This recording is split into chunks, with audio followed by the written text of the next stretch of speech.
I'm Aubrey Banks, and I am a member of the class of 2014.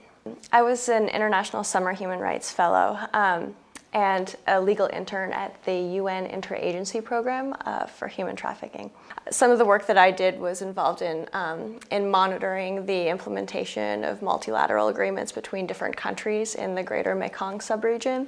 And a lot of the work that UNIAP does is to support governments in the region in their counter-trafficking efforts. I also was involved in authoring and updating some legal chapters for reports that they did mostly with domestic law or sort of bilateral agreements between countries that related to victim identification and protection and repatriation procedures. There was one other legal intern there from the States, and we had a great opportunity to sort of carve out a project for ourselves. And one of the things that UNIAP is looking to do is to focus increasingly on labor trafficking as opposed to just sex trafficking, which has gotten obviously a lot more attention from the international community in the past decade or so. But labor trafficking is certainly continues to be an issue.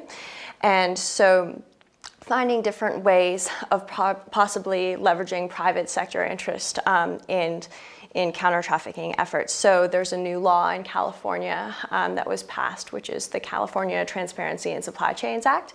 And one of the things that we did was to sort of look at the law and break it down for our organization and also for other corporations that might be interested in understanding what is necessary to comply with this. And because it has not yet been implemented, sort of starting to make some predictions about the implications for both the public and the private sector. So that is something that we did, and we co-authored a report on that.